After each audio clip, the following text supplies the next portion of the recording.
Before we start, make sure to like and subscribe to the channel and leave a comment with where you're from and what time you're watching. That way, YouTube will keep showing you stories just like this one. Now, let's begin.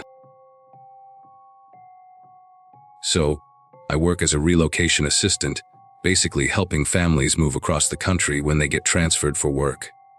It's decent money, and I get to travel, though the hotels aren't always 5-star.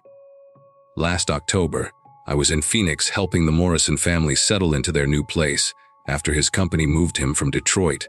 The whole process usually takes about a week, finding schools for the kids, getting utilities sorted, that kind of thing. I'd booked myself into this budget hotel called the Desert Palms Inn on the outskirts of town. Nothing fancy, but it was clean enough and close to where the family was staying temporarily. The first night went fine. Room 237 on the second floor, overlooking the parking lot. The carpet was this awful burgundy color with gold patterns. You know the type. Probably installed sometime in the 90s and never replaced. The walls had that generic hotel art, and the whole place smelled faintly of industrial cleaner, mixed with something I couldn't quite place. I'd stayed in worse places, so I didn't think much of it. I just unpacked my stuff, ordered takeout, and called it a night. The Morrisons had scheduled a school tour for their youngest the next morning, so I needed to be up early. The second night is when everything started. I'd spent the day running around with Mrs. Morrison, looking at pediatricians and grocery stores. The usual settling in routine. By the time I got back to the hotel around 8 p.m., my feet were killing me. I kicked off my heels, these black pumps I always wear for work, and was heading to the bathroom when the left heel caught on something. At first, I thought it was just a loose thread, or maybe the carpet was coming up at the seam. Hotels like this aren't exactly known for their maintenance. But when I knelt down to see what had snagged my shoe, I noticed the corner of the carpet near the window was definitely lifted. Not just loose, lifted, like someone had pulled it up before and tried to press it back down. The adhesive strips underneath looked old and yellowed. Curiosity got the better of me, and I grabbed the corner with both hands. The carpet peeled back easier than it should have, making this awful ripping sound as the old glue gave way. What I saw underneath made my stomach lurch in a way I'll never forget. The subfloor underneath was stained with these dark, reddish, brown marks that looked like they'd soaked deep into the wood. Not just surface stains, these went down into the grain, spreading out in irregular patterns that reminded me of spilled wine, except wine doesn't leave that particular color after it dries. The stains covered maybe a 3-foot area, with smaller droplets scattered around the edges, like someone had tried to clean up but missed the outlying spots. I'm not squeamish. I've helped families clean out hoarder houses before, but something about those marks made my skin crawl. The smell I'd noticed when I first checked in was stronger here, too. That underlying odor beneath the industrial cleaner. I sat back on my heels, staring at those stains for what felt like forever, but was probably only a few minutes. My brain kept trying to come up with innocent explanations. Maybe someone had spilled paint, or it was water damage from a burst pipe mixing with rust. But deep down, I knew what I was looking at. The pattern was too specific, too concentrated in one area with those telltale splatter marks around the edges. I'd watched enough crime documentaries to recognize what dried blood looks like. When it's been sitting for years, the hotel had just thrown new carpet over it and hoped nobody would notice. I pulled out my phone and took several pictures, making sure to get the full scope of the stained area, as well as some close up showing the depth of the discoloration. The flash made the stains look even darker, almost black in some spots. My hands weren't steady. I had to take each photo twice to make sure they came out clear. Then I pressed the carpet back down as best I could, though it wouldn't lay flat anymore since I'd broken the old adhesive. The whole time, I kept glancing at the door, half expecting someone to walk in and catch me snooping around. The next morning, I marched down to the front desk with my phone in hand, ready to show the manager what I'd found. The guy behind the counter was maybe 22, with greasy hair and a name tag that said Kyle. When I explained about the carpet coming loose and what was underneath, he barely looked up from his computer screen, said something about how old hotels have all kinds of stains under the flooring. Could be anything from coffee spills to pet accidents from decades ago. When I insisted these looked like blood stains, he just shrugged and said housekeeping would take a look at it later. The dismissive way he brushed me off made me more determined to figure out what had happened in that room. That evening, I was back in my room, feeling frustrated and unsettled. The Morrisons had kept me busy all day with insurance paperwork and utility transfers, but I couldn't stop thinking about those stains. Every time I walked past that corner of the room, I felt this weird tension in my chest. I decided to post the photos on a local Phoenix Facebook group, just asking if anyone knew the history of the Desert Palms Inn. I kept the caption simple. Found some old stains under the carpet in my hotel room. Anyone know if this place has any history I should be aware of? Within an hour, I had dozens of comments, ranging from jokes about checking for bed bugs to more serious suggestions about contacting the health department. Most of the responses were typical social media noise, but one comment caught my attention. A woman named Linda Martinez had written, "Is that room 237? My cousin used to work housekeeping there in the early 2000s. She always said that room gave her the creeps. Management made her clean it extra thorough every time, like they were trying to scrub away bad memories." I replied, asking for more details, but Linda never responded. By the time I went to bed that night, the post had been shared over 50 times, and the comments were getting more and more wild. People were throwing around theories about everything from mob hits to domestic violence gone wrong. The next morning, I woke up to my phone buzzing with a call from an unknown local number. The voice on the other end was professional but serious, Detective Amanda Hayes from the Phoenix Police Department. She asked if I was the person who'd posted photos of stains in room 237 at the Desert Palms Inn. When I confirmed it was me, there was this long pause before she said she needed to speak with me in person as soon as possible. Something in her tone made it clear this wasn't a routine follow-up call. She asked me to meet her at a coffee shop down the street from the hotel in 2 hours, and to bring my phone with the original photos. Detective Hayes turned out to be a woman in her early 40s with short gray hair, and the kind of tired eyes you see on people who've worked too many difficult cases. She ordered a black coffee and got straight to the point. Room 237 had been the scene of a double homicide back in March 2003. A young couple named Jennifer Walsh and Michael Chen, who'd been staying there for a weekend getaway. Someone had attacked them in the early hours of the morning, and both had died from multiple stab wounds. The case had never been solved, despite years of investigation and several suspects. What made my discovery significant was that the crime scene photos from 2003 showed the exact same stain pattern I'd photographed under the carpet. The detective explained that after the investigation wrapped up, the hotel had supposedly done a complete renovation of the room, including replacing all the flooring. Clearly, they'd just thrown new carpet over the old subfloor without proper remediation. She showed me some of the original crime scene photos on her tablet. The similarities were undeniable. The main concentration of stains, the scattered droplets, even a distinctive elongated mark near what would have been the foot of the bed. It all matched perfectly. Detective Hayes said my photos were actually clearer than some of the evidence shots they'd taken 22 years ago. Since the stains had been photographed fresh, back then with all the other blood evidence cluttering the scene, she asked me to keep the photos and my discovery quiet while they decided how to proceed. Apparently, there had been some renewed interest in the case recently.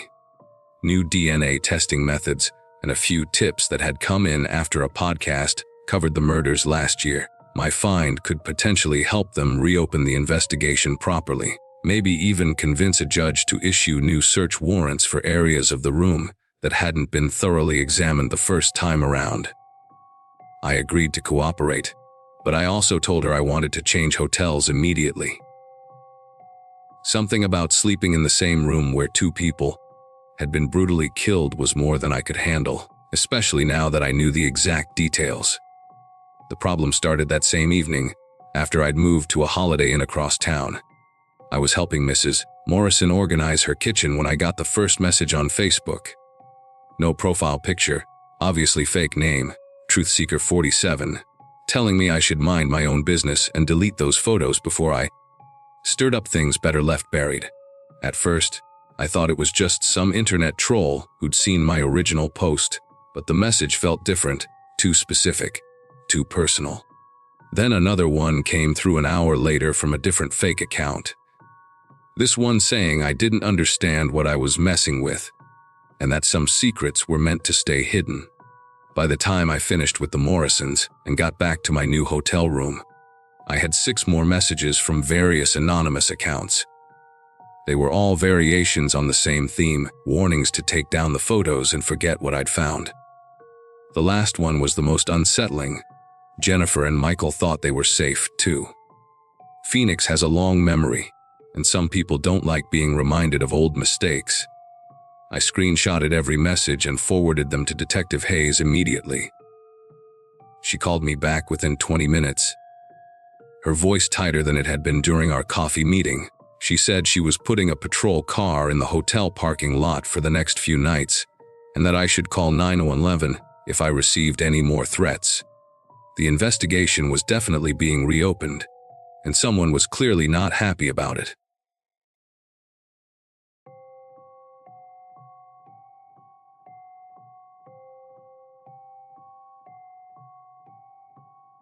People always told me retirement would be boring, but nobody warned me it might be dangerous. At 62, after 30 years with the Dallas PD, I thought the most excitement I'd face would be deciding between cable channels. That changed during a miserable February when I ended up at the Lone Star Motor Lodge in some forgotten corner of East Texas, recovering from knee replacement surgery that went sideways. My daughter, Sarah, insisted I couldn't stay alone in my apartment, but she lived in California and couldn't take time off work. The cheapest extended stay option we found was this, a relic from the 70s with faded turquoise paint and a neon sign that only half worked. The owner, a gruff man named Pete, gave me a monthly rate that wouldn't completely drain my pension. What I didn't expect was how quickly the place would remind me why I'd spent 3 decades solving puzzles other people wanted to ignore. The Lone Star sat on a stretch of Highway 59 where nothing much happened except truck drivers grabbing coffee and the occasional family stopping for a night between somewhere and nowhere else. My room was on the 2nd floor, overlooking the parking lot and a diner that served breakfast until noon. The place had maybe 20 units, half of them empty most of the time. The carpet was that industrial brown that hides stains, and the air conditioning unit sounded like it was dying a slow death. But it was clean enough, and Pete kept the place secure with cameras in the parking lot and decent locks on the doors. After the first week, I'd settled into a routine. Physical therapy exercises in the morning, reading mystery novels in the afternoon, and watching the evening news while eating takeout from the diner. The pain medication made everything feel slightly surreal, like I was watching my life happen to someone else. The housekeeper was a small woman named Alina, who couldn't have been more than 25, with dark hair always pulled back in a tight bun, and these enormous, brown eyes that seemed to take in everything. She had a soft Mexican accent and a way of moving through the hallways like she was trying not to disturb the air itself. Elena cleaned my room every other day, always knocking softly and waiting for permission before entering. She was thorough but quick, replacing towels and straightening things without making conversation beyond polite greetings. What struck me first was how she never looked directly at anyone, not at me, not at Pete, not at the other guests. In my experience, people who avoid eye contact are either extremely shy or extremely afraid. Elena didn't strike me as the shy type.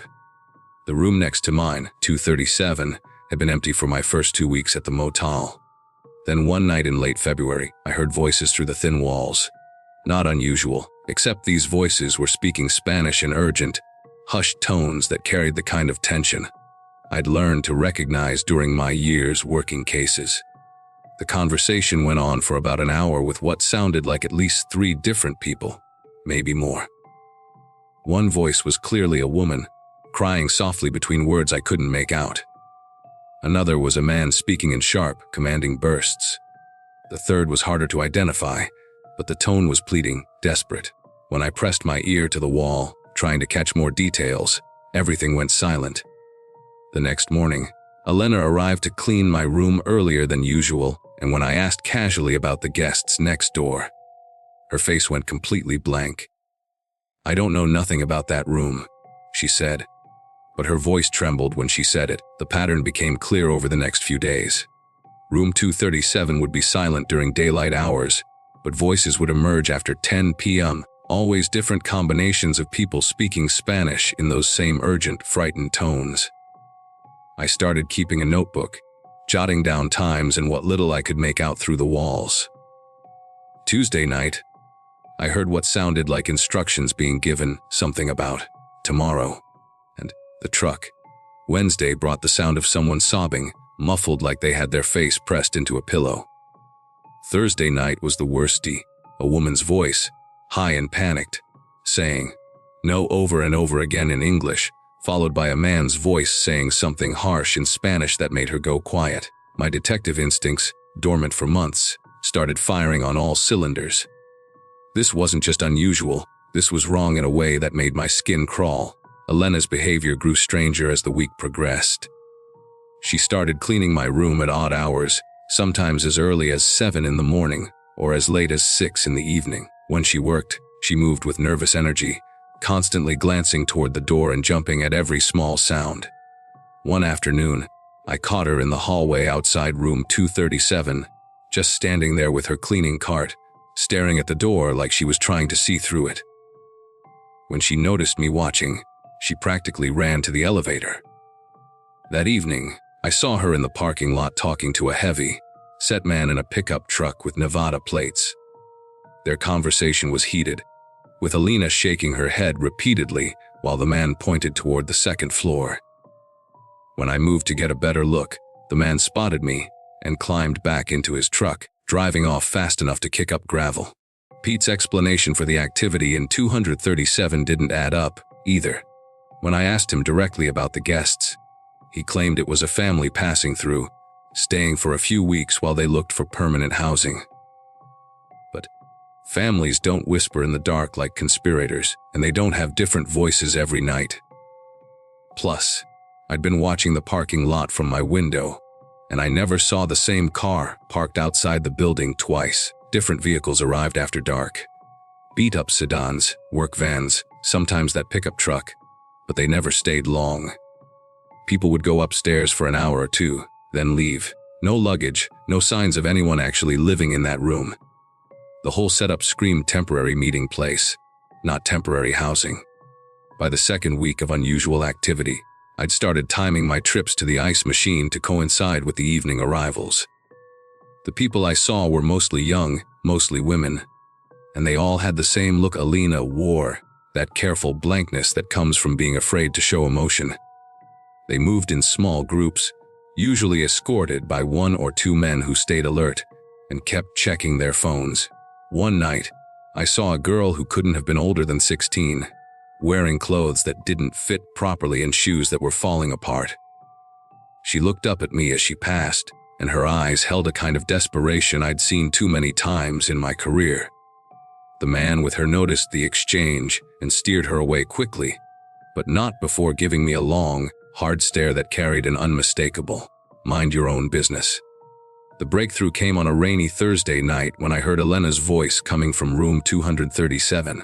She was speaking Spanish, but her tone was different. Not the careful, quiet way she talked during the day, but urgent and pleading. I could make out enough to understand she was arguing with someone, saying something about "no more," and "I can't." A man's voice cut her off, speaking in rapid, fire Spanish that sounded like threats. Then Elena's voice again, higher now, almost crying, "They're just children, please." That's when I knew for certain what I was dealing with. This wasn't smuggling drugs or stolen goods. This was human trafficking. And Elena wasn't just a witness, she was trapped in it, probably being forced to help manage the victims or keep them quiet. The realization hit me like a physical blow, and suddenly, Every strange interaction made terrible sense. I spent the rest of that night pacing my room, trying to decide what to do. My first instinct was to call the local police, but something held me back. In small towns like this, corruption could run deep, and if the wrong people got tipped off, evidence would disappear and victims would be moved before anyone could help them. Plus, I had no hard proof, just overheard conversations and suspicious behavior. Any decent lawyer could tear apart my observations, especially since I was on pain medication that could affect my credibility. I needed something concrete, something that would force law enforcement to act immediately. That's when I remembered the camera in my phone and started forming a plan that would either save those people or get me killed. The next evening, I positioned myself in the stairwell with a clear view of the parking lot and the entrance to the second floor. Around 11 p.m., 2 vans arrived, windowless white vehicles that screamed commercial use. 6 men got out, along with at least 8 women and what looked like 2 teenage boys. They moved the group quickly toward the building, but I managed to get several clear photos of faces and license plates. More importantly, I caught Elena in the frame, unlocking the door to room 237 while looking absolutely terrified. One of the men put his hand on her shoulder in a way that was clearly meant as a warning, not comfort. As I watched through my phone screen, I saw her flinch away from his touch, and the man smiled in a way that made my stomach turn. That smile told me everything I needed to know about Alina's situation. The final piece fell into place the next morning, when I overheard Pete on the phone in the office. I'd gone down to complain about a leaky faucet, but stopped outside his door when I heard him speaking Spanish. His tone was businesslike, discussing the shipment and Thursday pickup. He mentioned a figure, 50,000, and something about, the girl who cleans knows too much. My blood ran cold as I realized Pete wasn't just the motel owner, he was running the entire operation. Alina was in immediate danger, and so was I. If they suspected I'd figured out what was happening, I had maybe hours before they decided to eliminate loose ends. That's when I made the decision that probably saved multiple lives, including my own. I called my former partner, Jake, in Dallas, the one person I trusted completely to handle this without tipping off the wrong people. Within 2 hours, he'd coordinated with the FBI's Human Trafficking Task Force and the Texas Rangers. I sent him all my photos and recordings, along with detailed notes about the timing of arrivals and departures. The plan was I'd act normal while they positioned teams around the motel. The next scheduled pickup was Thursday night, just 2 days away. Jake told me to stay in my room and let the professionals handle it, but I couldn't abandon Alina. She was the key to everything, and if Pete suspected she'd talked, she'd disappear long before any rescue operation could save her. Wednesday afternoon, I found Elena cleaning the laundry room alone. I approached carefully, speaking in the calm voice I'd used with frightened witnesses for 3 decades. "Elena, I know what's happening in room 237, I said quietly. "I'm a retired police officer, and help is coming tomorrow night, but you need to stay safe until then." Her eyes went wide with terror, and she started shaking her head frantically. No, you don't understand," she whispered. "They kill people who talk. They killed the last girl who tried to help someone escape." That's when she told me the full truth. She wasn't just being forced to help. She was being held as collateral for her younger sister, who was somewhere in the trafficking network. If Alina didn't cooperate, her sister would be killed. Thursday night arrived with a thunderstorm that provided perfect cover for the operation. I watched from my window as unmarked vehicles positioned themselves around the motel. At 10:47 p.m., the white vans arrived right on schedule. This time there were more victims, at least 12 people, including several who looked like teenagers. As they were herded toward the building, federal agents moved in from all directions. The coordination was flawless. They surrounded the vehicles before anyone could escape and secured the building within minutes. I saw Pete being led away in handcuffs, still protesting his innocence even as they read him his rights. The traffickers tried to run, but there was nowhere to go. Elena collapsed in the parking lot when she realized it was over, sobbing with relief as a female agent wrapped a blanket around her shoulders. The investigation revealed that the Lone Star Motor Lodge had been a way station in a trafficking route that stretched from Mexico to major cities across the southern United States. Over 40 victims were rescued that night and in follow-up operations at other locations. Elena's sister was found alive in Houston and reunited with her family. Pete had been running the operation for 3 years, taking advantage of the motel's location on a major highway and his connections with corrupt officials in 2 counties. The prosecutions that followed sent 15 people to federal prison, including Pete, who got life without parole. Elena testified as a protected witness and was granted asylum, later going to nursing school with help from a victim services organization. As for me, I finally understood why I'd ended up at that particular motel at that particular time. Sometimes retirement doesn't mean stepping away from the job. Sometimes it means the job finds you when people need you most.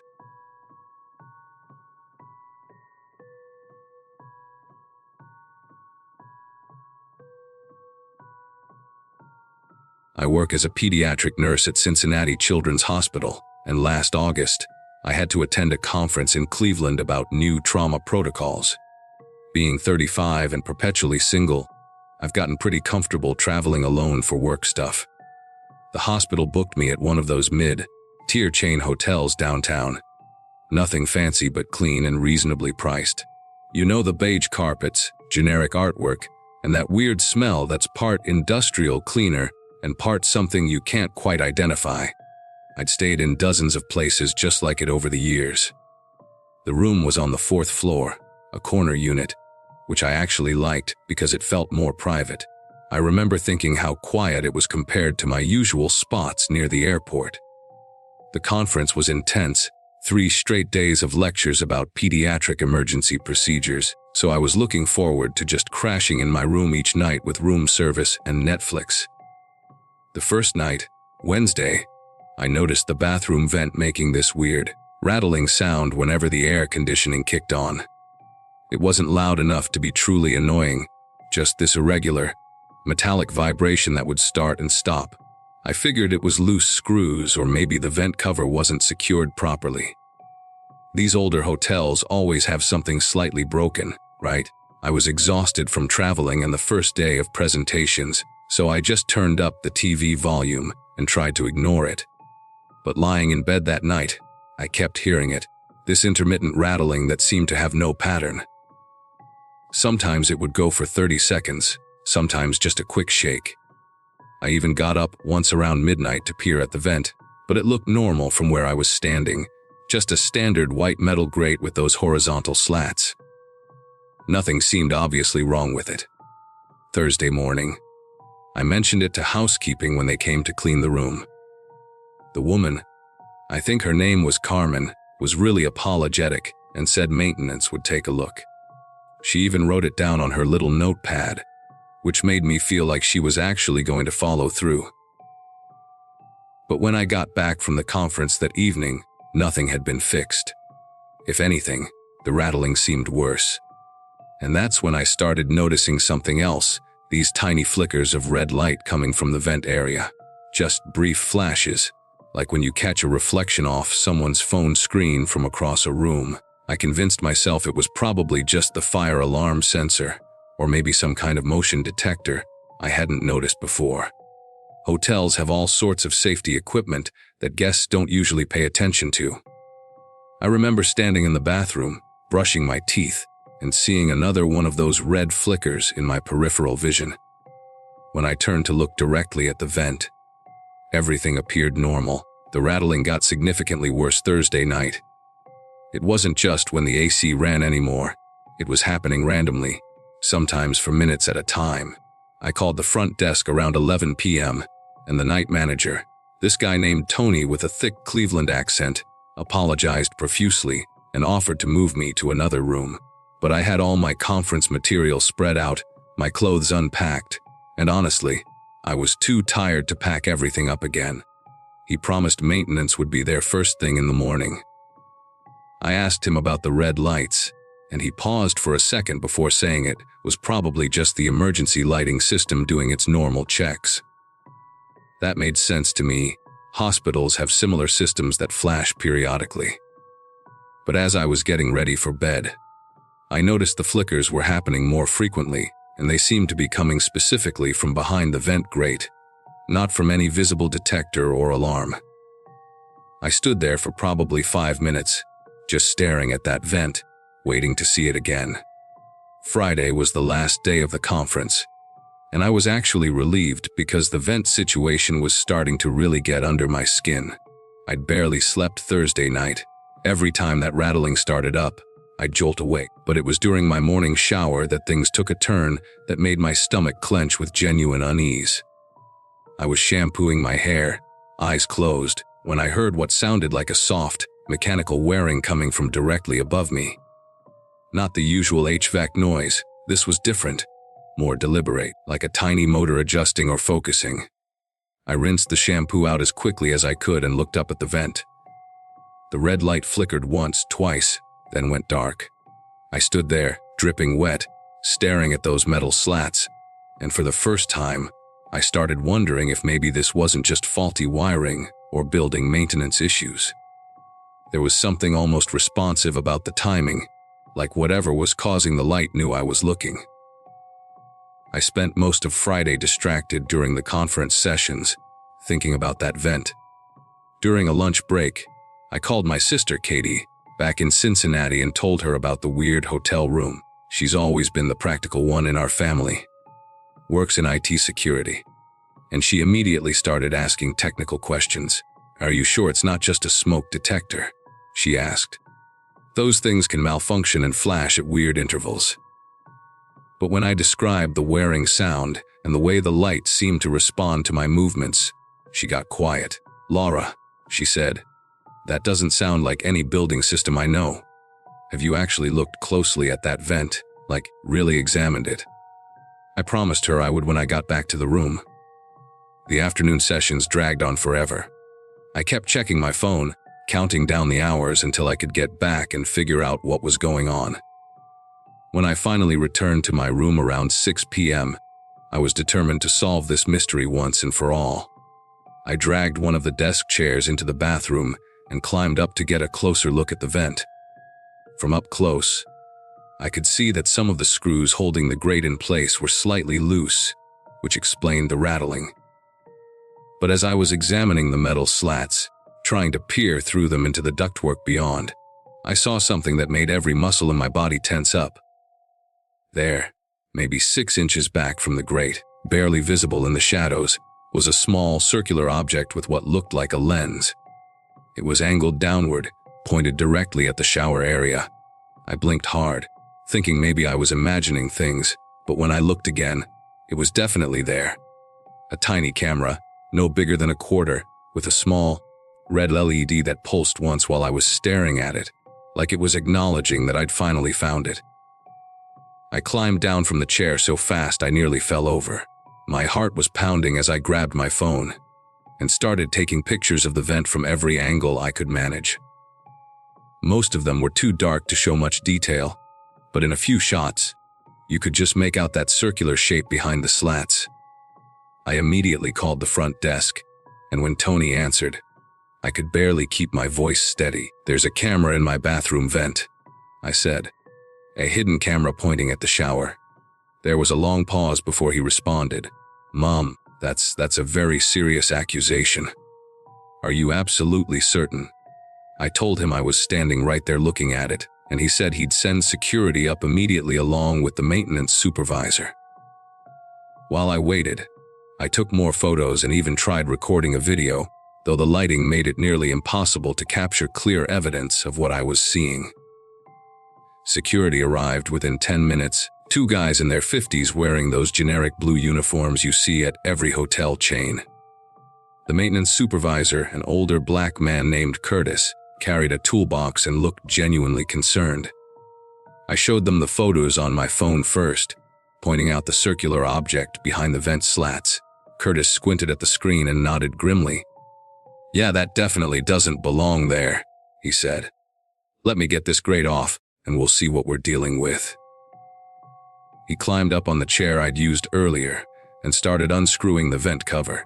The rattling I'd been hearing for 3 days was immediately explained. 2 of the 4 screws were barely hanging on. When he pulled the grate away, we could all see it clearly, a small digital camera mounted on an adjustable bracket with what looked like a wireless transmitter attached. The red light blinked once, as if it knew it had been discovered.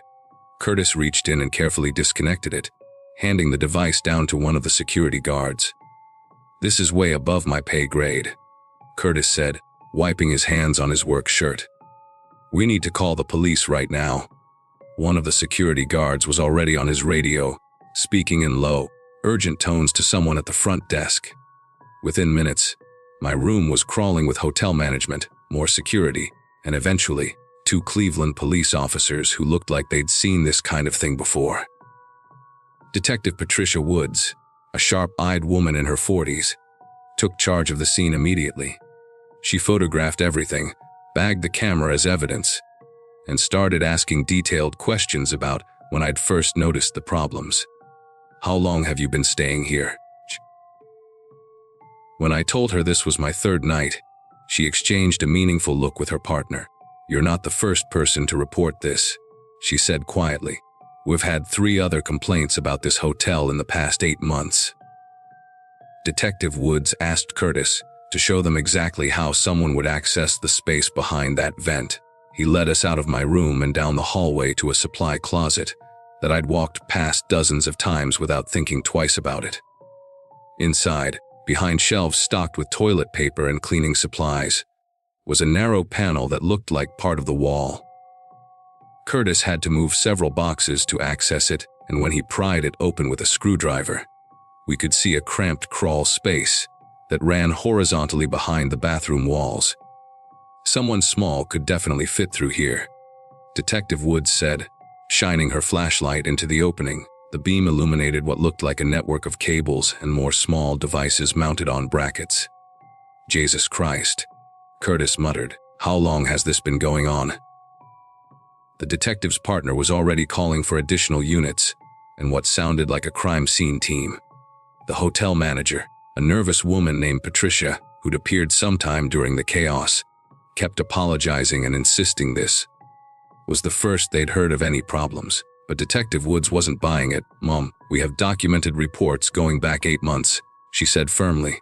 "Wests in rooms 412, 438, and 441 have all reported suspicious activity involving bathroom vents." I felt sick when I realized I was staying in room 447, just down the hall from the others. The detective asked me to pack my belongings immediately, explaining that my room was now part of an active crime scene. As I threw my clothes into my suitcase, I kept thinking about all the times I'd showered, changed clothes, or just walked around the room in my underwear over the past 3 days. Someone had been watching everything. The violation felt overwhelming, like a weight pressing down on my chest. I'd traveled alone for years without ever feeling unsafe, and now I didn't know if I'd ever feel comfortable in a hotel room again. Over the next 2 hours, the police discovered cameras in 7 different rooms on the 4th floor, all accessed through that same crawl space network. Detective Woods explained that whoever set this up had been planning it for months, maybe longer. The cables ran to a central recording hub hidden in an unused maintenance area between floors. "This is sophisticated stuff," she told me while I sat in the lobby giving my statement. "Professional, grade equipment, wireless transmission, remote access capability. Someone spent serious money putting this together." The most disturbing part was that the hotel's own security cameras had been tampered with, specific angles blocked or redirected to hide whoever was accessing that supply closet. When I asked if they had any suspects, Detective Woods shook her head. "We're looking into current and former employees, contractors, anyone who would have had regular access to the building's infrastructure. But honestly, this could have been going on for over a year without anyone noticing." The hotel moved me to a different property across town for my final night, but I barely slept. Every sound seemed amplified, every shadow suspicious. I kept getting up to check the bathroom vent, even though I knew it was ridiculous. Detective Woods had given me her card and promised to keep me updated on the investigation. Unfortunately, Cases like this are rarely straightforward. She'd warned me. Even if we identify who did this, proving they actually recorded or distributed footage is complicated. The equipment we found could store weeks of material, but we don't know if it was being transmitted elsewhere or sold. The legal implications were murky too. Apparently, privacy laws vary significantly depending on whether recordings were made, stored, or distributed. I called my sister that night and told her everything. Katie was furious and wanted me to contact a lawyer immediately, but honestly, I just wanted to get home and try to process what had happened. The follow-up investigation dragged on for months. Detective Woods called me twice in September to update me on their progress. They'd interviewed dozens of hotel employees, past and present, but nobody was talking. The equipment had been wiped clean of fingerprints, and the wireless signals led to dead ends, probably routed through multiple networks to hide their origin. We're treating this as an organized operation. She told me during our last conversation, not some lone pervert with a hidden camera. The level of planning and technical expertise suggests multiple people were involved. In November, I received a letter from the hotel's corporate office offering a settlement for any inconvenience or distress I might have experienced. My lawyer, Katie, had eventually convinced me to hire one, advised me to accept it, rather than pursue a lengthy lawsuit with uncertain outcomes. The amount was substantial, enough to feel like an acknowledgement of wrongdoing, even though the hotel never admitted fault. To this day, no arrests have been made in my case. Detective Woods retired last spring, and the new detective assigned to the file seems less invested in pursuing it. I've changed how I travel completely. I always request rooms on the second floor now, and I do a thorough inspection of every bathroom vent, smoke detector, and electrical outlet before unpacking. I carry a small flashlight specifically for checking dark corners and crevices. Most of my colleagues think I'm paranoid, but I don't care. The violation of discovering someone had been watching me shower, sleep, and move around that room still hits me at unexpected moments. Sometimes, I wonder how many other hotels have similar setups, how many other travelers have experienced that same creepy feeling I dismissed for 2 nights as just faulty equipment. The Cleveland Police Department still has an open case file somewhere, but I'm not holding my breath for closure. At least I know I'm not crazy, and that the rattling vent was trying to tell me something important all along.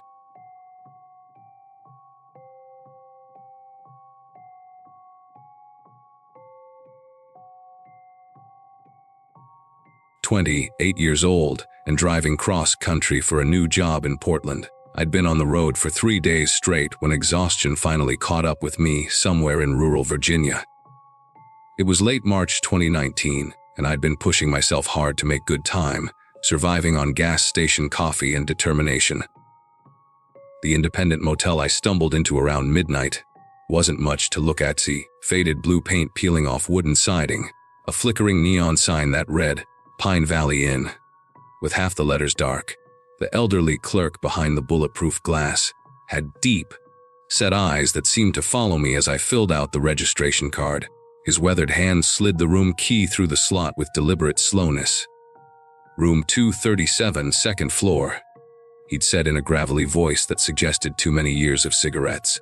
The building felt like it had been frozen in time since the 1970s, complete with orange shag carpet that squelched slightly under my boots and wood, paneled walls that seemed to absorb what little light the dim hallway fixtures provided. My room was at the far end of the corridor, past a vending machine that hummed ominously and cast strange shadows through its cracked glass front. The key, an actual metal key, not a card, turned with a grinding sound that echoed through the empty hallway. Inside, the room smelled of stale cigarettes and industrial disinfectant, with mismatched furniture that looked like it had been collected from different decades. The bed sagged in the middle, covered by a floral comforter that had seen better days, and the single window looked out onto the parking lot, where my Honda sat alone under a streetlight that buzzed and flickered intermittently. I'd planned to shower and crash immediately, but something about the silence felt oppressive. Not the comfortable quiet of an empty building, but the kind of silence that makes you strain your ears, waiting for sounds that shouldn't be there. The walls were thin enough that I could hear every car passing on the interstate about a quarter-mile away, their headlights occasionally sweeping across my window as they took the curve near the motel. I tried the television, but only 2 channels came in clearly, a late-night infomercial and static-filled local news. The showerhead sputtered rusty water for the first few seconds before running clear, and the bathroom mirror had a crack running diagonally across it that split my reflection into 2 misaligned pieces. By the time I finally settled into bed around 1:30 a.m., I was regretting not pushing through to the next town. Sleep came fitfully, interrupted by the occasional rumble of a truck engine or the distant sound of a train horn. The mattress springs creaked with every movement, and the heating unit under the window cycled on and off with mechanical groans that seemed louder in the darkness. I drift off for what felt like minutes before some small sound would pull me back to consciousness, the building settling, pipes clicking in the walls, or the wind rattling the loose window frame. Around 20:45 a.m., I was lying there staring at the ceiling, counting the water stains and trying to make shapes out of them like clouds, when I heard footsteps in the hallway. Slow, deliberate steps that paused every few feet, as if someone was stopping to listen at each door. The footsteps were accompanied by a faint, metallic sound, like keys jingling softly, or maybe a door handle being tested. The footsteps stopped directly outside my door. I held my breath, every muscle in my body tensing, as I listened to what sounded like someone very gently trying the door handle. The metal gave the faintest squeak as it turned, just barely, as if whoever was out there was testing whether it would give way. My heart started hammering against my ribs as I realized I couldn't remember if I'd used the deadbolt or just the regular lock. The handle turned again, more deliberately this time, and I heard the soft click of the mechanism engaging, followed by what sounded like someone pushing very lightly against the door itself. Thank God I'd thrown the security chain, a flimsy thing that probably wouldn't stop a determined person, but at least it was something. The pushing stopped, and for several long seconds, there was complete silence, as if whoever was out there was deciding what to do next. Then came the sound that made my skin crawl, a soft scratching at the door, like fingernails dragging across the painted wood. It started near the handle and moved upward, deliberate and slow, stopping just above where the peephole would be. I wanted to look through that little circle of glass, but something primal in my brain screamed that it would be a mistake. Instead, I lay perfectly still, barely breathing, as the scratching continued for what felt like an eternity, but was probably only 30 seconds. When it finally stopped, I heard those same measured footsteps moving away from my door, continuing down the hallway toward the other rooms. The footsteps paused again, at what I guessed was the next door down, and I heard the same gentle testing of a handle, followed by that awful scratching sound. Unable to stand it anymore, I slipped out of bed as quietly as possible and crept toward the window, hoping to catch a glimpse of whoever was out there when they eventually left the building. The parking lot was empty, except for my car and an old pickup truck I hadn't noticed before, rusted white with Mississippi plates and what looked like camping gear in the back. The streetlight continued its erratic flickering, casting everything in intermittent pools of yellow light and deep shadow. I pressed my face to the glass, trying to see the motel's entrance, but the angle was wrong. All I could do was listen as those footsteps methodically worked their way down the hall, testing each door in turn. Some doors received only a brief handle check, while others got the full treatment: the turning, the pushing, and that horrible scratching sound that seemed to go on forever. By 30:30 a.m., the hallway had fallen silent again, but I couldn't bring myself to go back to bed. I sat in the room's single chair, positioned so I could see both the door and the window, and waited for dawn. Every small sound made me jump: the ice machine kicking on at the end of the hall, a car door slamming somewhere in the distance, even the digital clock's display changing with its soft, electronic beep. Around 4 a.m., I heard what sounded like a door opening and closing somewhere in the building, followed by the distant sound of an engine starting up. Looking out the window, I saw the white pickup truck pulling out of the parking lot, its headlights sweeping across the building before disappearing onto the access road. The driver kept the interior light off, so I couldn't make out any details, but something about the way the truck moved, slowly, almost reluctantly, suggested the person behind the wheel was in no hurry to leave. When the sun finally started creeping over the horizon around 6 a.m., I felt like I'd been holding my breath for hours. The normal sounds of morning began filtering in, birds chirping, distant traffic picking up on the interstate, and somewhere in the building, the rumble of old pipes as someone turned on a shower. I managed to doze fitfully for about an hour before giving up entirely and deciding to check out early. My nerves were shot, and the thought of spending another night in this place made my stomach churn. I packed quickly, shoving everything into my duffel bag without bothering to fold anything properly. The hallway looked different in daylight, smaller somehow, and shabbier than I'd remembered. The orange carpet was even more garish in the morning light, stained with decades of spills and foot traffic, and I could see that several of the room doors had deep scratches around the handles, as if they'd been forced open multiple times over the years. The same elderly clerk was still behind the desk when I went to check out, though he looked like he hadn't moved from that spot all night. His eyes were bloodshot, and there was a coffee cup next to his elbow that had a film on top, suggesting it had been sitting there for hours. When I mentioned hearing someone in the hallway during the night, his expression didn't change at all, just stared at me with those deep, set eyes like I was speaking a foreign language. "Shouldn't have been nobody on your floor," he said finally, his voice even more gravelly than it had been the night before. "You was the only guest up there. Got a businessman in 104 and a trucker in a 115, but second floor was empty except for you." He said it with such certainty that I almost doubted what I'd experienced, but I knew what I'd heard. I pressed him for more information, explaining about the footsteps and the door handle testing, but he just shrugged and said, "Old buildings make strange noises." Could have been the wind, he suggested, though there hadn't been any wind that I could remember. Or maybe pipes settling. Happens all the time. But something in his eyes told me he knew more than he was letting on. When I asked about the white pickup truck, his face went completely blank, and he suddenly became very interested in shuffling through some papers on his desk. "Don't know nothing about no pickup truck," he muttered, not looking up. "We get all kinds of vehicles through here." I paid my bill, cash only of course, and headed for the door, eager to put some distance between myself and the Pine Valley Inn. But as I was loading my bag into the Honda, I heard raised voices coming from around the side of the building. Curiosity got the better of me, and I walked toward the sound, staying close to the building's wall. What I saw made my legs go weak. 2 police officers standing outside room 115. The same room the clerk had mentioned housing a trucker. One officer was talking into his radio, while the other was photographing something inside the doorway.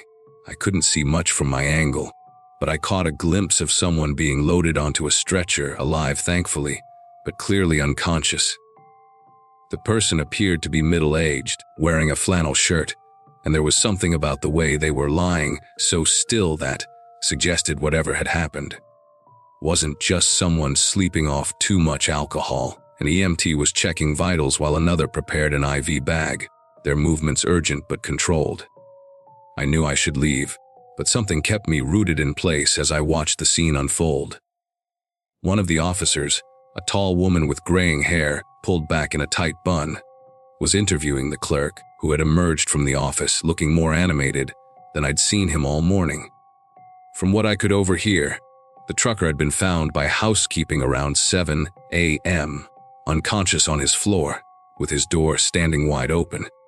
The officer kept asking about other guests, security cameras, and whether anyone had reported suspicious activity. The clerk's answers were short and evasive, but when she asked about the second floor, I heard him say, "Had one guest up there. Young fella driving cross-country. Checked out about an hour ago." That's when I realized I needed to talk to them. despite every instinct telling me to get in my car and drive away as fast as possible. I approached the officers and explained what I'd experienced during the night: the footsteps, the door testing, the scratching sounds, and the white pickup truck leaving around 4 a.m. The female officer, whose nameplate read Sergeant Collins, listened intently and took detailed notes. When I described the methodical way someone had worked down the hallway, testing each door, her expression grew increasingly grim. The victim's door wasn't forced, she told me. Lock wasn't engaged, just the handle turned. Whoever did this was looking for unlocked rooms. She asked me to describe the pickup truck in detail, and when I mentioned the Mississippi plates and camping gear, she exchanged a meaningful look with her partner. They'd been tracking a series of similar incidents along the interstate, always at small, independent motels, always targeting solo travelers in unlocked rooms. The EMTs loaded the trucker into their ambulance, and I learned from one of them that the victim would probably be fine. Appeared to have been drugged rather than physically assaulted, though they wouldn't know for sure until blood tests came back. Lucky you used your deadbolt, Sergeant Collins told me as she handed me her card. We think this guy's been working this stretch of highway for months, maybe longer, always hits places without security cameras, always leaves before dawn. She explained that they'd found evidence in other cases, suggesting the perpetrator carried some kind of sedative, probably something that could be administered through skin contact or inhalation.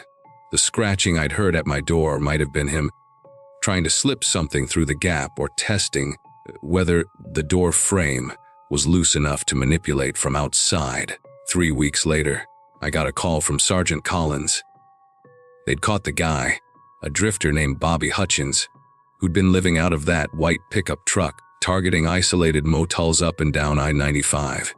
He'd confessed to over a dozen similar break-ins, always looking for unlocked doors and solo travelers who wouldn't be missed immediately. The scratching sound I'd heard was him using a thin metal tool to test door frames and try to manipulate interior locks. In my case, the security chain had saved me. He couldn't get past it without making noise that might wake other guests. The trucker in room 115 had left his door unlocked while stepping outside for a cigarette around 3 a.m., giving Hutchins the opportunity he'd been waiting for. Sometimes I still think about that night, especially when I'm staying in unfamiliar places. I always use the deadbolt now, always check that security chain twice, and I never, ever leave my door unlocked, not even for a minute.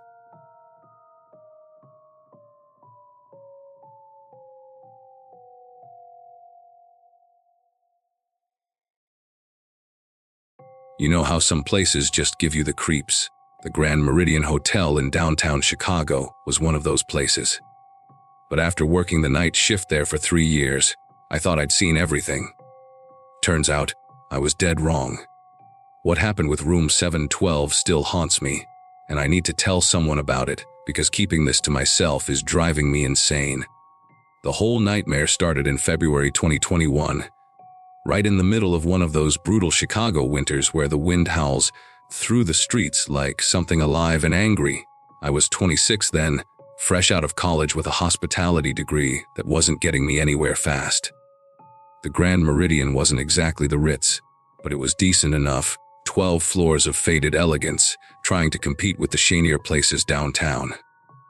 Most nights were pretty routine drunk businessmen stumbling through the lobby, the occasional domestic dispute, maybe a noise complaint here and there.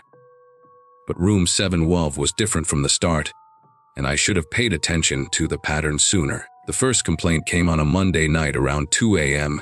Mrs. Henderson from 714 called down to the front desk, her voice shaky and irritated. She was this elderly woman who'd been staying with us for a week, while her apartment got fumigated. Real particular about everything, the type who'd complain if her towels weren't folded exactly right. But that night, she sounded genuinely disturbed. There's some kind of argument happening next door. She whispered into the phone, like she was afraid someone might hear her. A man and woman screaming at each other, and I can hear it through the vents. The woman sounds terrified. I pulled up our system and saw that room 7012 was occupied by a businessman named Thomas Wright, checked in alone for a 3-day conference. No mention of any companion. I told Mrs. Henderson I'd send security up to check it out and dispatch Jimmy, our night security guard, who'd been working there since the hotel opened. Jimmy came back 20 minutes later, looking confused as hell. He knocked on 7012, got no answer. Used his master key to peek inside. Room was empty. Bed unslept in. No signs of any disturbance. Thomas Wright was nowhere to be found, but his luggage was still there, wallet on the nightstand, laptop plugged in and charging. Jimmy checked with the front cameras and confirmed that Wright had entered the hotel around 1600 p.m., but never left. The weirdest part was that Jimmy said he could hear muffled voices coming from somewhere in the walls while he was in the room, but he couldn't pinpoint where they were coming from. When he pressed his ear to the air vent, the sound stopped completely. We logged the incident and figured maybe Wright had stepped out for a smoke or something and would turn up eventually. Mrs. Henderson called back an hour later, saying the arguing had stopped, so we all assumed whatever it was had resolved itself. But Wright never came back to his room that night. The second incident happened exactly 1 week later. Different guest in 7 and 14, a young couple from Denver named the Johnsons who were in town for their anniversary. Around 3 a.m., they both called down in a panic, talking over each other about hearing domestic violence coming from 7012. The husband, David, was pissed off and demanded we call the police because he swore he heard a woman crying and begging someone to stop hitting her. His wife kept saying she heard furniture being thrown around and glass breaking. Room 712 was supposed to be empty that night, according to our records, but I sent Jimmy up anyway, just to be thorough. Same exact scenario as before, room completely empty, no signs of disturbance, everything neat and tidy. But Jimmy mentioned something that made my skin crawl. He said, when he stood in the center of the room, he could swear he heard faint sobbing coming from inside the walls, like someone was trapped in the ventilation system. The pattern became impossible to ignore after that. Every single week, whoever stayed in 714 would call down with the exact same complaint: violent arguments, crying, sounds of someone getting hurt, all coming from room 712. And every time we investigated, the room was either empty or the guest inside had no idea what we were talking about. The sounds always seemed to come through the vents, always between 2 and 4 a.m., and they always stopped the moment security entered 7 and 1 of 12. What really started freaking me out was how specific the complaints were getting. Guests would describe hearing a woman pleading, "Don't! I'll be good, I promise." Or a man's voice shouting, "You made me do this." One guest even claimed she heard someone being dragged across the floor. The descriptions were so vivid and consistent that I started keeping a notebook, writing down every detail. By May, I had documented 12 separate incidents, all following the exact same pattern. Things escalated in June when a guest actually disappeared. Melissa Torres, a marketing executive from Phoenix, checked into 714 for a fortnight business trip. She called down on her second night with the usual complaint, but this time, she was absolutely hysterical. "Someone's being murdered in there!" she screamed into the phone. "I can hear her choking, gasping for air.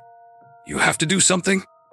I could hear her sobbing through the receiver, and she kept repeating that the woman next door was calling for help.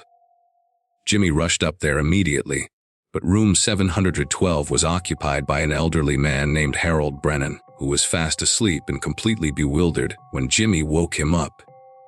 Brennan insisted he hadn't heard anything unusual and had been sleeping soundly for hours. Melissa demanded to be moved to a different room, so we relocated her to the 5th floor. She seemed calmer after that, even apologized for causing such a scene. But here's the thing, when housekeeping went to clean 714 the next day, Melissa was gone. Her bed was made, her belongings were packed and sitting by the door, but she was nowhere to be found. We checked everywhere. Her car was still in our parking garage, her credit card hadn't been used since dinner the night before, and the front desk cameras showed her entering the elevator around 1100 p.m., but never coming back down. The really disturbing part was that her room key card showed no activity after that 11 p.m. entry, meaning she never left her room. at least not through the door. Hotel management wanted to keep it quiet, so they waited 3 days before filing a missing person report, claiming they thought she might have left with a friend or colleague. The police investigation was thorough but turned up nothing. Melissa Torres had simply vanished without a trace, like she'd never existed at all. Her company eventually sent someone to collect her belongings, and life at the hotel went back to normal. But I couldn't stop thinking about her terrified voice on the phone, begging us to help the woman in 712, the woman who, according to our records and security checks, didn't exist. That's when I decided to dig deeper into the history of room 712. I'd been working at the Grand Meridian for 3 years, but I'd never bothered to look into the hotel's past beyond the basic stuff they tell you during orientation. The building was constructed in 1967, had gone through several ownership changes, and had been renovated multiple times. But there had to be more to it, especially considering what guests kept hearing through those vents. I started by asking some of the older employees, housekeepers and maintenance staff who'd been there for decades. Most of them just shrugged or gave me weird looks when I brought up room 712. But Dolores from housekeeping finally pulled me aside one afternoon. She was this tough Puerto Rican woman in her 60s who'd been cleaning rooms since the 80s, and she had this look in her eyes like she'd been waiting for someone to ask the right questions.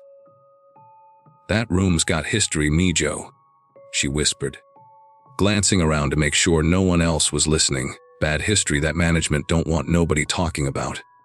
Dolores told me about a murder that happened in room 7012 back in 1989. A woman named Catherine Walsh had been staying there with her boyfriend, some hotshot lawyer from the suburbs who had a reputation for being controlling and violent. According to Dolores, the whole 7th floor heard them fighting that night, screaming, things being thrown, the woman begging and crying. But when hotel security finally got involved, they found Catherine dead in the bathroom, head bashed in with a crystal ashtray.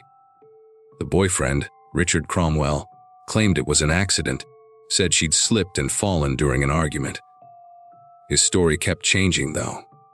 First, he said she hit her head on the sink, then he said she tripped over the bathroom rug, then he claimed she'd been drinking and lost her balance. The police investigation was a joke because Cromwell had connections throughout the city. His father was some big shot judge, and he had friends in the prosecutor's office. The whole thing got swept under the rug real quick. Catherine's death was ruled accidental. Cromwell walked away without even a slap on the wrist, and the hotel management paid off her family to keep quiet about the whole incident. But here's what really got to me. Dolores said that ever since Catherine's death, room 712 had been a problem. Not just the usual hotel weirdness, but something darker. Guests would complain about hearing arguments and crying through the vents, just like what I'd been documenting. Sometimes, they'd find the bathroom flooded with no explanation or discover that all the towels had been thrown around the room, even though housekeeping had just cleaned it. One guest claimed she saw a woman's reflection in the bathroom mirror standing behind her, but when she turned around, nobody was there. Another guest woke up to find all the furniture pushed against the door, like someone had been trying to barricade themselves inside. The hotel tried everything, brought in priests to bless the room, had psychics come through, even renovated the entire room 3 times. Nothing worked. The incidents would stop for a few months, then start up again. Management eventually started avoiding booking 712 unless they absolutely had to, and they never put anyone in 714 if they could help it, because that's where the complaints always came from. After talking to Dolores, I knew I had to see the room for myself. I'd been up there dozens of times for security checks, but I'd never really paid attention to the details. So one night, when 712 was empty, I grabbed Jimmy and told him I needed to inspect the room for maintenance issues. The moment we walked in, the temperature dropped about 10 degrees. Not unusual for old hotels with wonky HVAC systems, but this was different. It was like stepping into a freezer. The room looked normal enough, a typical hotel setup with outdated furniture and that generic beige color scheme that screams, trying too hard to be inoffensive. But when I got to the bathroom, My whole body started tingling with this electric feeling, like the air was charged with static. The bathroom had been completely renovated since 1989, but I could still see dark stains around the base of the toilet that looked suspiciously like old blood, stains that hadn't been properly cleaned. Jimmy was getting antsy, kept looking at his watch and asking if we could hurry up. That's when we both heard a soft whimpering sound coming from inside the walls, like someone crying very quietly. It lasted maybe 30 seconds, then stopped completely. We both looked at each other, and Jimmy was like, "Nope, we're done here," and practically ran out of the room. That experience changed everything for me. I couldn't just keep ignoring what was happening anymore. I started researching Catherine Walsh online, digging through old newspaper archives and police reports that I found through a friend who worked at the Chicago Tribune. The more I learned about her, the angrier I got. Catherine was only 24 when she died, a kindergarten teacher who'd moved to Chicago to start fresh after a bad breakup. She met Richard Cromwell at a charity event, and according to her friends, he seemed charming at first. He's successful, well-connected, the kind of guy who could show her a good life. But the relationship turned toxic fast. Her sister gave an interview years later, saying that Catherine had called her the week before she died, terrified and wanting to leave Cromwell, but afraid of what he might do. She'd tried to break up with him twice before, and both times he'd threatened to ruin her career and her family. The night she died, witnesses in the hotel lobby saw them arguing in the elevator, Cromwell gripping her arm so tight it left bruises. The coroner's report mentioned defensive wounds on her hands and arms, but somehow, that detail got overlooked during the investigation. Catherine Walsh died afraid and alone, and the man who killed her never faced justice. I made a decision that probably sounds crazy, but I felt like I owed it to Catherine. I started talking to room 712 when I was alone in there, telling her story out loud, acknowledging what had happened to her. I know how that sounds, but I swear the room felt different when I did it, warmer, less oppressive. I also did something that could have gotten me fired. I started warning guests who were assigned to 7 and 14. Not directly, because that would have raised red flags with management, but I'd find subtle ways to suggest they might be more comfortable on a different floor, maybe mention that the 7th floor could be noisy due to HV issues. Most people didn't care, but a few took the hint and requested room changes. The complaints from 7 to 14 dropped significantly after that, and the few times we did get calls, I made sure to respond quickly and take the guests seriously. I also convinced Jimmy to do more thorough checks of 712, not just quick peeks, but actual searches to make sure no one was hiding in there or using it for illegal activities. We never found anything, but I think our increased presence helped somehow. The whole situation finally came to a head in August, when Richard Cromwell showed up at the hotel. I recognized him immediately from the old newspaper photos, older now, graying hair, expensive suit, but still had that smug look, like he thought he was untouchable. He wanted to book room 7012 specifically, said he had sentimental reasons for staying there. The request made my skin crawl, but I couldn't exactly refuse without explaining why, so I put him in 712, but I also made sure to position myself where I could monitor the situation closely. That night, around 2 a.m., the fire alarm went off on the 7th floor. When we got up there, smoke was pouring out from under the door of 712. The sprinkler system had activated, and the whole hallway reeked of something burning. We found Cromwell unconscious on the bathroom floor, smoke inhalation, and a gash on his forehead, where he'd apparently hit the sink. The weird part was that there was no source for the fire. No burned furniture, no electrical issues, nothing that could have caused smoke. The room was soaked from the sprinklers, but there was no actual fire damage anywhere. Cromwell was hospitalized for 3 days, and when he got out, he checked out immediately without saying a word to anyone. Management wrote it off as a malfunction in the sprinkler system, but I knew better. Catherine had finally gotten her justice.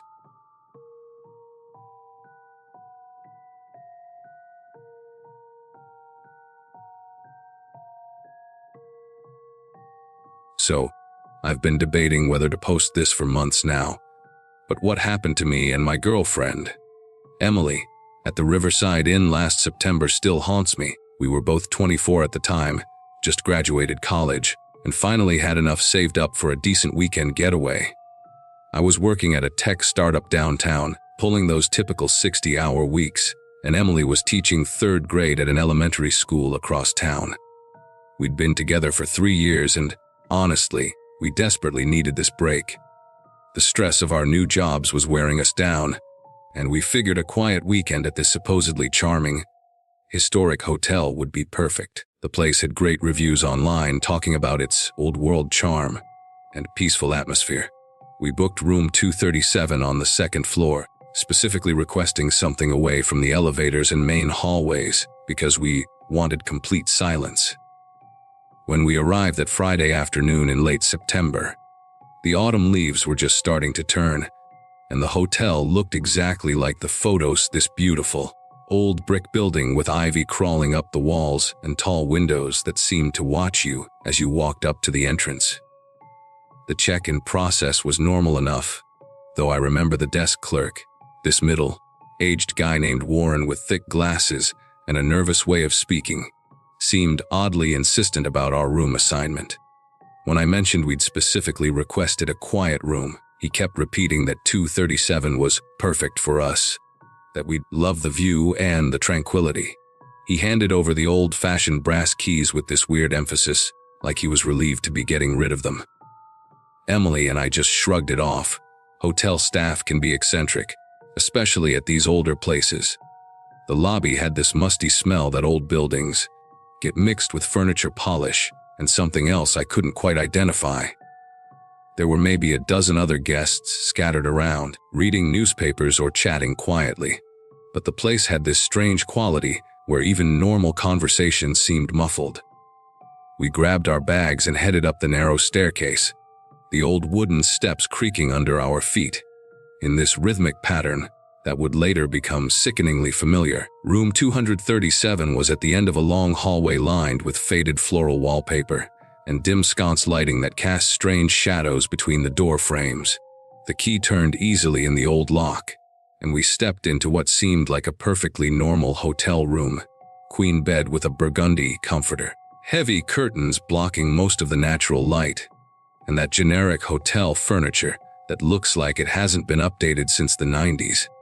Emily immediately went to open the curtains, while I dropped our bags near the dresser. The room had 2 windows facing east toward what the clerk had called the garden view, though all I could see were overgrown bushes and the parking lot beyond. What struck me immediately was how quiet it was. Not the peaceful kind of quiet we'd hoped for, but this oppressive silence that made you want to whisper. Even when Emily was moving around unpacking, her footsteps seemed muted, like the room was absorbing sound. We didn't think much of it at first, just chalked it up to good insulation in an old building. We spent the evening exploring the nearby downtown area, had dinner at this little Italian place, and came back around 10 p.m., ready to crash and enjoy our first full day tomorrow. The first night, we both slept like rocks. Emily had brought some melatonin, because she's always been a light sleeper, and I was exhausted from the work week anyway. We woke up Saturday morning feeling refreshed and ready to explore. We had breakfast at the hotel's restaurant, nothing fancy but decent enough, and spent the day hiking at a nearby state park. Emily loves photography, so she was constantly stopping to take pictures of the fall foliage and old stone walls along the trails. I remember thinking how perfect everything was going, how we'd finally found a place where we could truly disconnect from all the stress back home. The day was crisp and clear, one of those perfect autumn days where the air smells like leaves and wood smoke. We even talked about maybe coming back to this area for a longer vacation sometime. When we returned to the hotel that evening around 8 p.m., we were tired but happy, planning to grab some room service and watch a movie before bed.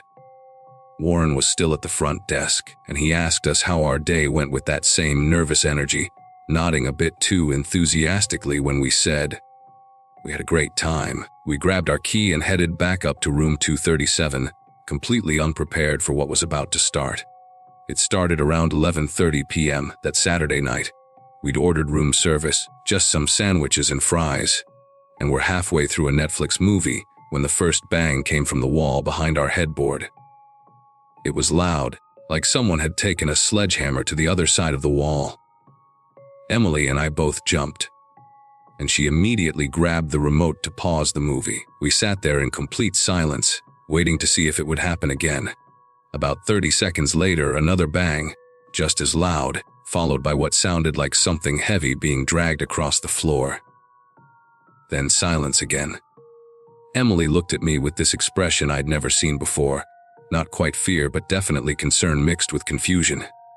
"Maybe they're moving furniture," she whispered, though even as she said it, we both knew that didn't make sense. Who moves furniture at 11:30 at night in a hotel? The banging continued sporadically for about 20 minutes, sometimes single hits, sometimes 3 or 4 in rapid succession, always coming from that same spot behind our bed. Each impact was so forceful that our headboard actually vibrated against the wall. By midnight, we'd had enough. Emily was visibly shaken. She's always been sensitive to noise, which is why we'd specifically requested a quiet room in the first place. I called the front desk, and Warren answered on the first ring, like he'd been sitting there waiting. When I explained about the noise, there was this long pause before he said, "I'm sorry about that, sir. I'll look into it right away." His voice had this strained quality, like he was trying too hard to sound calm. But here's the thing, the banging stopped the moment I hung up the phone. Complete silence. We waited another hour, but nothing. Emily finally relaxed enough to try to sleep, though she kept the TV on low for background noise. I stayed awake much longer listening, but the rest of the night was peaceful. The next morning, we both convinced ourselves it had been a one-time thing, maybe maintenance work that had run late. We didn't even mention it when we saw Warren at breakfast. He seemed back to his normal nervous self, asking about our plans for the day with that same forced enthusiasm. Sunday was another beautiful day, so we drove to a nearby lake and rented a kayak. Emily loves being on the water. It's one of her favorite ways to decompress, and we spent hours just paddling around, talking about everything except the previous night's disturbance. The lake was surrounded by these gorgeous hills covered in red and gold maples, and Emily took probably 50 photos. We had lunch at this little diner in town, where the waitress knew everyone's name and the pie was homemade. For a few hours, I forgot all about the banging and just enjoyed being with Emily in this peaceful setting. We even talked about maybe extending our stay an extra day, since we both had Monday off anyway. But as the sun started to set and we headed back to the hotel, I noticed Emily getting quieter, more tense. She kept checking her phone and adjusting the radio volume, like she was trying to avoid thinking about something. When we pulled into the hotel parking lot around 7 p.m., she actually hesitated before getting out of the car. "Maybe we should just drive home tonight," she said quietly, but we'd already paid for 2 nights, and honestly, I was hoping the previous night had been a fluke. The banging started even earlier on Sunday night, around 10:15 p.m., just as we were getting ready for bed. This time it was different, more aggressive, more persistent. Instead of sporadic hits, it was a steady rhythm: bang, bang, bang, pause, then 3 more hits. It went on for 10 minutes straight without stopping. Emily was sitting on the edge of the bed, completely rigid, her eyes wide and fixed on the wall. "This isn't normal," she kept saying. "This isn't normal." The sound was so intense that the pictures on our wall were actually shifting, and I could see dust falling from the ceiling where it met the wall. I grabbed my phone and called the front desk again. But this time, it rang and rang with no answer. Meanwhile, the banging continued, now accompanied by what sounded like scratching or scraping against the wall surface. Emily started crying, not sobbing, just these quiet tears running down her face, while she stared at that wall like she expected something to break through it. I'd never seen her so terrified, and that scared me more than the noise itself. When I finally got through to the front desk after about 15 minutes, a different voice answered, a woman who sounded much older than Warren. I explained the situation, trying to keep my voice steady while the banging continued in the background. The woman, who introduced herself as Mrs. Patterson, the night manager, listened quietly before saying, "I'm terribly sorry, Mr. Collins. Unfortunately, we're completely booked tonight, so I can't offer you a different room." I could hear Emily whimpering behind me as another series of impacts shook our headboard. "Look," I said, my patience wearing thin, "this is completely unacceptable. We paid for a quiet room, and whatever's happening next door needs to stop right now." Mrs. Patterson's response chilled me. "I understand your frustration, sir, but I'm afraid there's nothing I can do about the adjacent room tonight. Perhaps things will be quieter tomorrow." The way she said, "adjacent room," was strange, like she was being deliberately vague. I demanded to speak to whoever was in charge of the room next door, but she insisted that wasn't possible. The banging suddenly stopped mid-conversation, and in the silence that followed, I could hear Mrs. Patterson breathing heavily on the other end of the line. "I'll make a note in your file," she said finally, and hung up before I could respond.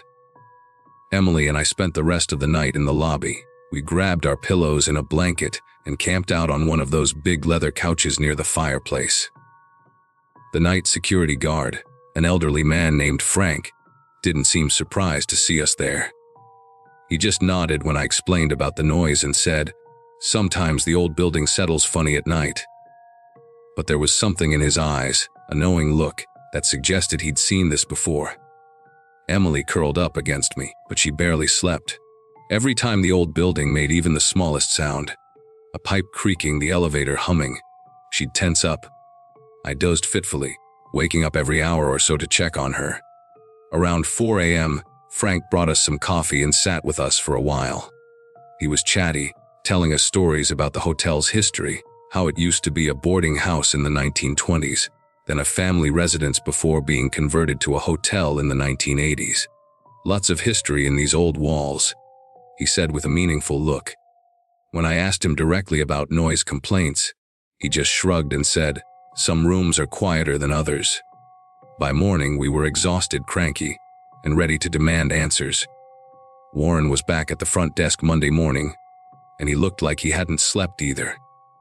His glasses were crooked, his hair was disheveled, and he kept glancing toward the staircase like he expected something to come down it. When we approached the desk, he immediately started apologizing before we even said anything. "I'm so sorry about last night," he said, wringing his hands. "I tried to reach the guest in 235, but there was no answer." Emily and I exchanged glances. 235 was the room next to ours. "We want to change rooms," I said firmly. "Today?" "Right now."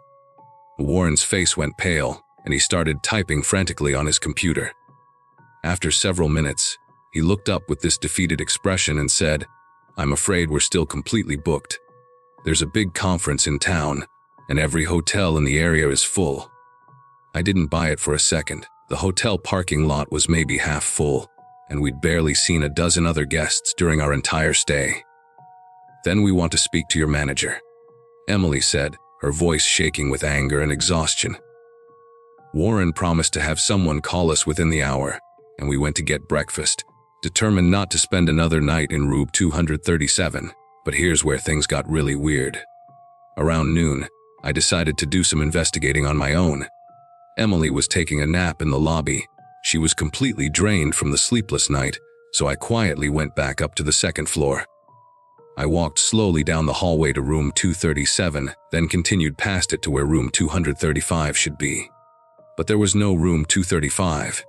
The hallway just ended at our room, with a blank wall where the next door should have been. I stood there for a full minute trying to make sense of what I was seeing. The room numbers went 233, 237, then nothing. I walked back down the hallway, counting doors and checking numbers twice. There was definitely no room 235, and yet the banging had clearly come from that direction. I even pressed my ear to the wall, where the room should be, but heard nothing. No sounds of occupancy, no furniture, no footsteps. Just silence. The wallpaper was slightly different there, too, newer looking, like it had been recently replaced. I took photos with my phone, though I wasn't sure what they would prove. When I got back to the lobby, Emily was awake and talking to Mrs. Patterson, who had apparently come in early to address our complaint. "Mrs. Patterson was a thin woman in her 60s with steel gray hair pulled back in a tight bun and these sharp, blue eyes that seemed to see right through you. She was apologizing profusely to Emily, explaining that they would do everything possible to make our stay comfortable. When I approached, she turned to me with this practiced smile and said, "Mr. Collins, I understand you've been having some issues with noise from the adjacent room. I want to assure you that we take these complaints very seriously." I immediately told her about my discovery upstairs, that there was no room 235, that the hallway just ended at a blank wall. Her smile faltered for just a moment, but she quickly recovered. "Oh, that's an odd mistake in our system," she said, her voice carefully controlled. "Let me check our records." She disappeared into the back office for about 10 minutes while Emily and I waited, both of us getting more anxious by the minute. When she returned, she was carrying a clipboard and wearing that same forced smile. "I've spoken with maintenance," she announced, "and they've confirmed that the adjacent space is currently sealed off for asbestos removal. It's been empty for several months now." The words hit me like a physical blow. Emily grabbed my arm so hard I could feel her nails through my shirt. "What do you mean, empty?" I asked, though I already knew I didn't want to hear the answer. Mrs. Patterson's composure finally cracked a little, and I could see sweat beading on her forehead, despite the lobby's cool temperature.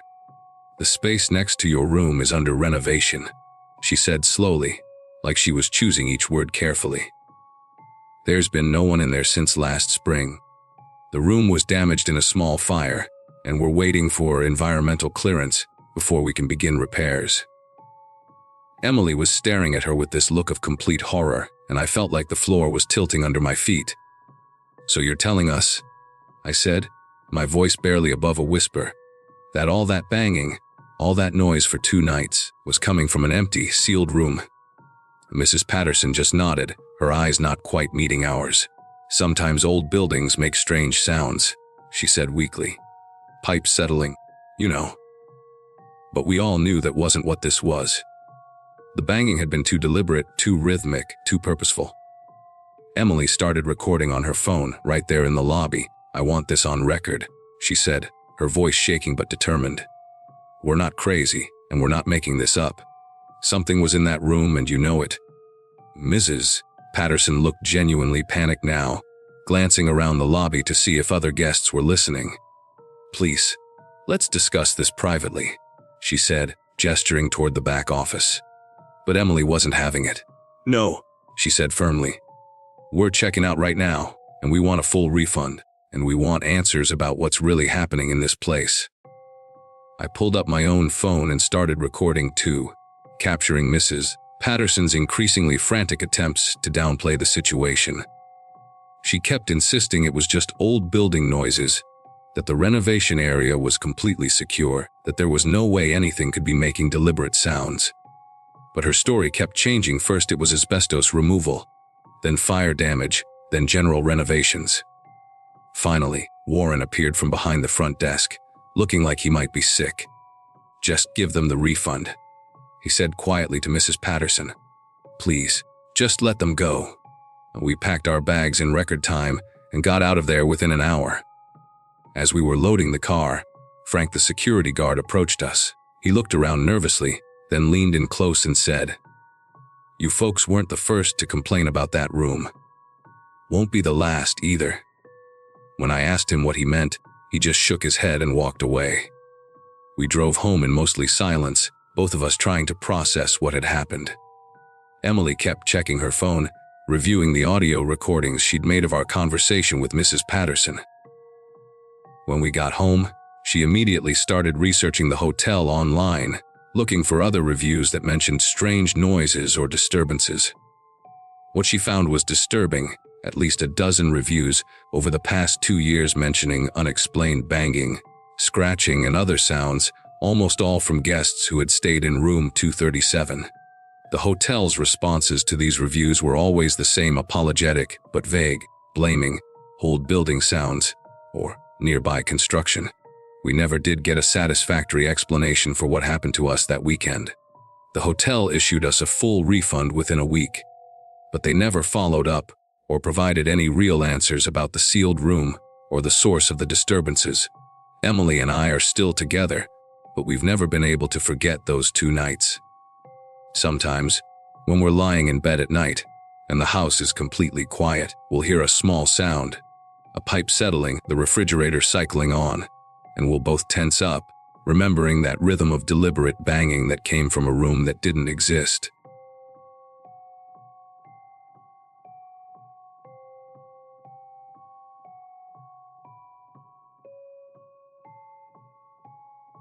"20 years old and broke as hell. That's how I ended up at the Riverside Inn during my junior year at State. November 2022, and I was there for a 3-day debate tournament that could make or break my scholarship chances. The place looked like it hadn't been updated since the 80s. Peeling wallpaper in the lobby, carpet that squished under your feet like it was permanently damp. Behind the front desk stood this gaunt guy with hollow cheeks and eyes that seemed too big for his face. His name tag read Norman, and he had this nervous habit of tapping his pen against the counter in rapid bursts of 3. When I asked about the Wi-Fi password, he just stared at me for a solid 10 seconds before scribbling it on a scrap of paper. His handwriting looked like chicken scratches, and I had to squint to make out Riverside 123. The whole interaction felt off kilter, like he was operating on a different frequency than the rest of us. Room 237 was at the end of a long, narrow hallway that seemed to stretch forever under the dim overhead lighting. The carpet here was a different color than downstairs, a sickly green that reminded me of hospital scrubs. As I walked, I noticed several doors had, out of order, signs taped to them, and one had what looked like water damage stains creeping down from the ceiling. The air conditioning unit hummed loudly, but it wasn't actually cool, just this stale, recycled air that tasted metallic on my tongue. When I finally reached my room, the key card took 4 tries to work, and the door itself stuck like the frame was warped. Inside wasn't much better. A queen bed with a comforter that had seen better decades, a small desk bolted to the wall, and a bathroom barely big enough to turn around in. The worst part was the smell. Not exactly mold, not exactly decay, but something organic and wrong that seemed to seep from the walls themselves. I opened the single window, hoping for fresh air, but it only opened about 3 inches, and the screen was torn. Outside, I could see the parking lot, and beyond that, a stretch of abandoned buildings that used to be a shopping center. The tournament materials were scattered across my bed case files, research notes, argument outlines I'd been perfecting for months. Everything I'd worked toward was riding on the next 3 days, so I tried to focus on prep work instead of the creeping unease that had settled in my chest. The desk lamp cast this harsh, white light that made everything look washed out and sickly. Around 11 p.m., I was deep into reviewing my rebuttals when I heard it for the first time, a voice, muffled but distinct, coming from the wall behind the headboard. At first, I thought maybe it was the TV from the room next door, but as I listened closer, I realized it was someone speaking in a low, urgent whisper. The words were hard to make out through the thin walls, but the tone was unmistakable fear, desperation, like someone pleading. I pressed my ear against the cool paint and held my breath, straining to hear. The voice seemed to be coming from room 238, right next to mine, and whoever was speaking sounded like they were in serious trouble. The whisper stopped abruptly, leaving only the hum of the air conditioning and the distant sound of traffic. I sat there for maybe 10 minutes, ears still pressed to the wall, waiting for it to start again. When it didn't, I convinced myself I was just stressed about the tournament, maybe hearing things that weren't there. But then, around midnight, it came back, clearer this time. "Please, don't let them in." The words were so distinct I could have sworn the person was standing right next to me. My heart started pounding as I realized someone was in genuine distress, just a few feet away from where I was sitting. The voice sounded young, maybe even younger than me, and there was this raw terror in it that made my skin crawl. I grabbed my phone to call the front desk, but then, what if I was wrong? What if it really was just a TV or someone on a phone call? I decided to check it out myself first. The hallway was even creepier at night, with only every third light bulb working and shadows pooling in the corners like spilled ink. My bare feet were silent on the damp carpet as I made my way to room 238. The door looked identical to mine, same fake wood grain, same peephole, same electronic lock. But when I got closer, I noticed something weird. There was no light seeping from under the door, no sounds of movement or television. The silence was so complete it felt oppressive, like the room was absorbing sound rather than producing it. I raised my hand to knock, then paused. What was I even going to say? Hey, I heard you begging for help through the wall. That sounded insane, even to me. But the memory of that terrified voice pushed me forward. I knocked softly at first, 3 gentle taps that seemed to echo down the empty hallway. No response. I tried again, a little louder this time, and called out quietly, "Hey, everything okay in there?" Still nothing. The silence stretched on, broken only by the building's various mechanical sounds, pipes settling, the elevator shaft groaning, the ice machine churning at the far end of the hall. I pressed my ear to the door, hoping to hear something, anything that would confirm someone was inside. But there was nothing, not even the sound of breathing or movement. It was like the room was completely empty, which made no sense given what I'd heard just minutes before. I knocked one more time, harder now, and waited. When no one answered, I reluctantly headed back to my room, but I left my door cracked open, just enough to listen for any more sounds from next door. Sleep was impossible after that. I lay in bed staring at the ceiling, every nerve ending on high alert, waiting for the voice to return. The digital clock on the nightstand glowed red in the darkness, 1:47 a.m., then 20:23 a.m., then 3:15 a.m. Each minute crawled by like an hour. Around 30:30, I heard footsteps in the hallway, slow and deliberate, stopping right outside my door. I held my breath, wondering if whoever was out there could see the thin strip of light under my door. The footsteps lingered for what felt like forever, then continued down the hall. I waited another 10 minutes before creeping to the peephole, but the hallway was empty again. The whole building seemed to be holding its breath, like it was waiting for something terrible to happen. Even the air conditioning had gone quiet, leaving only the sound of my own rapid heartbeat echoing in my ears. At 4:17 a.m., the voice came back, and this time it was different, more urgent, more desperate. "Please, don't let them in. They're trying to get in. Please, someone help me." The words were so clear it was like the person was speaking directly into my ear. I shot upright in bed, adrenaline coursing through my system. This wasn't my imagination. Someone was genuinely in trouble next door. I grabbed my phone and dialed 911, but as soon as the operator answered, I realized how crazy I would sound. "Hi, I'm hearing voices through a hotel wall." They'd probably think I was having a mental breakdown. Instead, I hung up and called the front desk. The phone rang and rang, but no one picked up. Norman must have been asleep or stepped away. I tried 3 more times with the same result, just endless ringing echoing through the empty lobby below. I couldn't just lie there and do nothing while someone was begging for help. I threw on some clothes and headed downstairs to find Norman or whoever was working the night shift. The lobby was eerily quiet, lit only by the glow of the vending machines and the dim security lighting. The front desk was empty, but I could see a coffee mug still steaming behind the counter, so someone had to be around. I called out, "Hello?"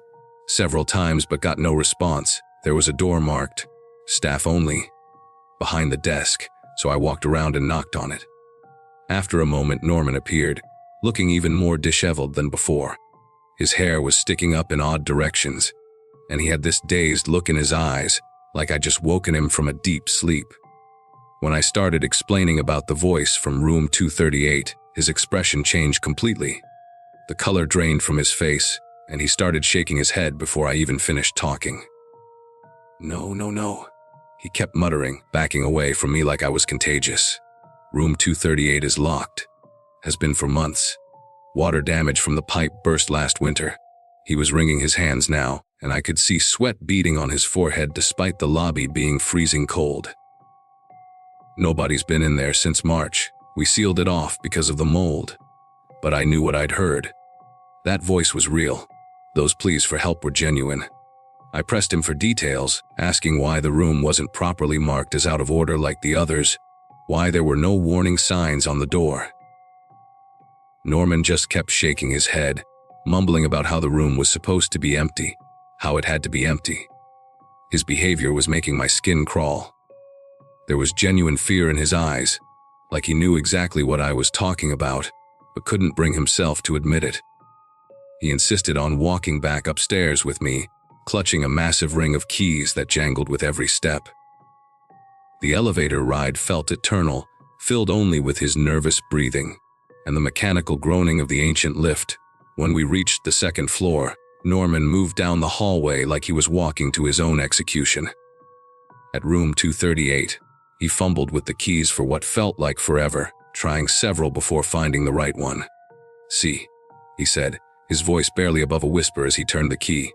"Empty. Been empty for months." The door swung open to reveal complete darkness, and the smell that hit us was overwhelming.